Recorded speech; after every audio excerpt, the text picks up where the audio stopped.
ദൈവത്തിന് കൃപ ലഭിച്ചിട്ട് തോന്നിവാസങ്ങൾ നടക്കണമെന്നല്ല, ലൈസൻസ് അല്ല കൃപ എന്ന് പറയുന്നത്, സ്വാതന്ത്ര്യം എന്ന് പറയുന്നത്. ദൈവത്തിന് വചനപ്രകാരം നടക്കണം. അതാണ് ഓരോ ദാസിനെ കുറിച്ചും ഒരു ദാസിനെ കുറിച്ച് ഏറ്റവും ഉത്തമമായ ഒരു ഉദാഹരണം, ഒരു എന്താ പറയാ, അതിനൊരു മാതൃക ആയിരിക്കണം. ഹല്ലേലൂയ. എന്നാൽ നമുക്ക് കാണാൻ കഴിയും, കർത്താവ് യേശു ക്രിസ്തു ഒരു സ്ത്രീയോട് സംസാരിക്കുന്ന ഭാഗം കാണാൻ കഴിയും. ഹല്ലേലൂയ.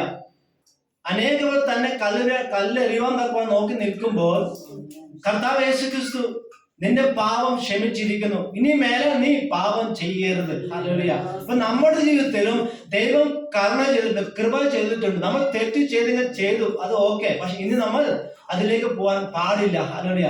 ആ സ്വാതന്ത്ര്യം നമ്മൾ എന്ത് ചെയ്ത് മുതലാക്കരുത്, മിസ്യൂസ് ചെയ്യാൻ പാടില്ല. ഹല്ലേലൂയ. അപ്പൊ നമ്മൾ ഓരോ ദൈവത്തിന് മുമ്പിൽ മാതൃകയുള്ള പൈതങ്ങളായപ്പോഴത്തൊക്കെ ഞാൻ ആഹ്വാനം ചെയ്യുകയാണ്. ഹല്ലേലൂയ. രണ്ടാമത്തെ വാക്യം ഇങ്ങനെ വായിക്കുന്നു, യഹോവയുടെ നാമം വാഴ്ത്തപ്പെടുമാറാകട്ടെ ഇന്നു മുതൽ എന്നേക്കും തന്നെ. ഹല്ലേലൂയ. യഹോവയുടെ നാമം വാഴ്ത്തപ്പെടുമാറാകട്ടെ. യഹോവയുടെ നാമം എങ്ങനെയാണ് വാഴ്ത്തപ്പെടുമാറാകുന്നത്? നമ്മളിലൂടെ. ഹല്ലേലൂയ. നമ്മളിലൂടെ ദൈവത്തിന്റെ നാമം വാഴ്ത്തപ്പെടുമാറാകേണ്ടത്. ഹല്ലേലൂയ. നമ്മളിലൂടെ ദൈവം നാമം ദൂഷിക്കപ്പെടുന്ന അനുവദിക്കരുത്. ഹല്ലേലൂയ. നല്ല പ്രവൃത്തികൾ കാണിച്ച് ദൈവനാമത്തെ ഉയർത്തേണ്ട നമ്മുടെ കടമയാണ്. ഹല്ലേലൂയ. നല്ല ഫലങ്ങൾ പുറപ്പെടുവിക്കുന്നതാണ് നല്ല ദൈവത്തെ മഹത്വീകരിക്കുന്നത്. ഹല്ലേലൂയ. നമുക്ക് കാണാൻ കഴിയും മത്തായി സുവിശേഷം 5:16 വായിക്കാമോ? 5:17. 5:16. മത്തായി സുവിശേഷം 5:16.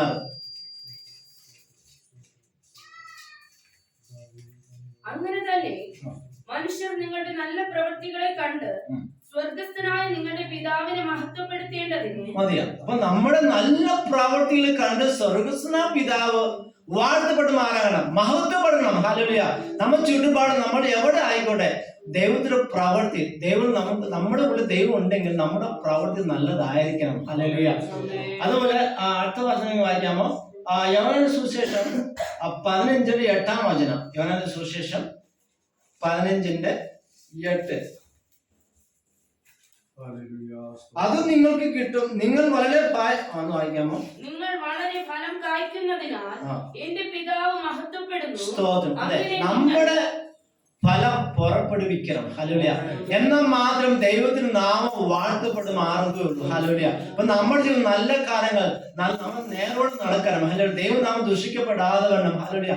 ആ നാമത്തെ നമ്മളിലൂടെ വാഴ്ത്തപ്പെടുമാ ദൈവത്തെ മഹത്വീകരിക്കുന്നത് ആവശ്യമാണ്. ഹല്ലേലൂയ. മൂന്നാമത്തെ വാക്യം വായിക്കാമോ? സൂര്യന്റെ അസ്തമാനം വരെ യഹോവയുടെ നാമം സ്തുതിക്കപ്പെടുമാറാകട്ടെ. സൂര്യന്റെ ഉദയം മുതൽ അസ്തമനം വരെ യഹോവയുടെ നാമം സ്തുതിക്കപ്പെടുമാറാകട്ടെ. ഹല്ലേലൂയ. യഹോവയുടെ നാമം എപ്പോഴും സ്തുതിക്കുവാൻ യോഗ്യത ഉള്ളതാണ്. ഹല്ലേലൂയ. അത് ആരാധനയ്ക്ക് യോഗ്യത ഉള്ളവനാണ് കർത്താവ് യേശു ക്രിസ്തു. ഹല്ലേലൂയ. ആ നാമത്തിൽ നമ്മൾ പ്രാർത്ഥിക്കണം. ഹല്ലേലൂയ. സകല ചരാചരം, സകല ഭൂവാസികളുമായവരെ യഹോവയെ സ്തുതിപ്പിൻ, സകല വംശങ്ങളുമായവരെ യഹോവയെ വാഴ്ത്തുവിൻ. ഹല്ലേലൂയ.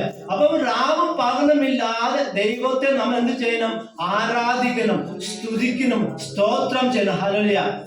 എന്നാൽ നമുക്ക് കാണാൻ കഴിയും, യഹോവയുടെ നാമം, കർത്താവായ യേശു ദൈവത്തിന്റെ ന്യായപ്രമാണം അനുസരിച്ച് നടന്ന വ്യക്തിയായിരുന്നു ആര്?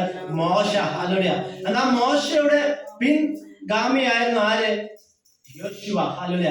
എന്നാൽ യേശുവോട് കൂടെ ദൈവം ഉണ്ടായിരുന്നു. ആ ന്യായപ്രമാണം കർത്താവ് യഹോവയുടെ നാമം അവിടെ കൂടെ ഉണ്ടായിരുന്നത് കൊണ്ട് അവിടെ യോശുവ പറയുന്നു, സൂര്യ നീ ഗിബെയയിലും ചന്ദ്ര നീ അയലോക്കിലും നിൽക്കുക എന്ന് പറഞ്ഞു. ഹല്ലേലൂയ. ആ നാമത്തിലാണ് പറഞ്ഞത്, വെറും നാമമല്ല.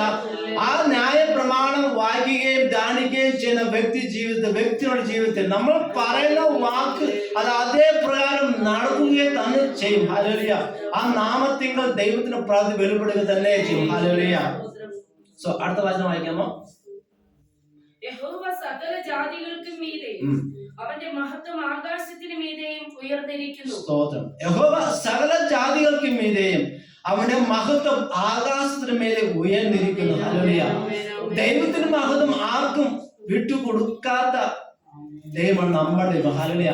ആ മഹത്വം അറിഞ്ഞു വരാൻ നമ്മൾ ഓരോരുത്തരും, ഇവിടെ ആയിരിക്കും നമ്മൾ ഓരോരുത്തരും ദൈവത്തിന് മഹത്വം അറിഞ്ഞവരാണ്. ഹല്ലേലൂയ. നമ്മ ഇനിയും അറിയുവാൻ ഇനിയും അനേകമുണ്ട്. ഹല്ലേലൂയ.